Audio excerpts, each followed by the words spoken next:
खुलुमबाय, आं रायदाव बसुमतारी। मोनाबिलिनि गाहाम हामलायनायखौ बयनिसिमबो जासिहरनाय जाबाय। नोंथांमोना चेनेलाव गोदानब्ला अन्नानै साबस्क्राइब, लाइक, शेयार खालामना हो। दिनैनि मोननैसो रादाबखौ आं मिथिहोनो आखायाव लाबाय। बेनो जाबाय बिपरजय साइक्लनजों गुजरातआव गोबां बिफां-लाइफांफोरा खहा जादों।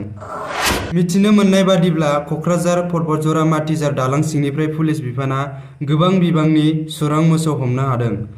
फैगौ 15 जुनसिम आसामनि माखासे जिल्लाफोराव गोबां अखा हागोनखौ मिथिहोदों बोथोर बिफाना।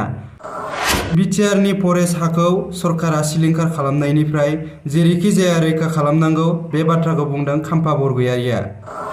BTC नि दानि MCLA EMफोरा गावजों गावनि गेजेराव रां जानायनि कम्पिटिसन सोलिगासिनो हाग्रामा। चिरांनि बिजनी सुबाइजाराव BPF नि जयनिं हाबाफारि। UPPL, BJP आरो कंग्रेसनिफ्राय सा 1500 निबो बांसिन सोद्रोमाफोरा BPF आव जयेन जाफैदों। MLA जयन्त बसुमतारीया मुम्बाइआव जानाय नेशनेल लेजिस्लेटर्स कनफारेन्स भारत जथुम्मायाव बाहागो लादों।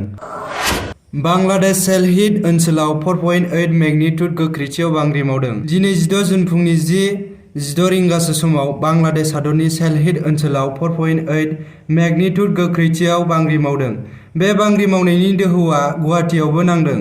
नेशनेल सेन्टार फर सेस्मोलजी फोरमायथिनानै होनाय बादिब्ला बांग्रिनि गोथौथिया 70 किल'मिटारसोमोन। रैखाथि हान्जानि गुलि गावनायाव सा 5 उदखारिनि जिउ खहा। जम्मु आरो काश्मीरनि कुपवारा जिल्लायाव उदखारि आरो रैखाथि हान्जानि गेजेराव दिनै 16 जुन मोनसे गावलायनाय जाथाय जादों, जेराव रैखाथि हान्जानि गुलि गावनायाव सा 5 फरेन उदखारिनि जिउ खहा जादों होननानै additional director general of police Kashmir Bijay कुमारआ फोरमायथिनानै होदों। बांलादेशनि सेलहिट ओनसोलाव 4.8 मेगनिट्युड गोख्रैथियाव बांग्रि मावदों।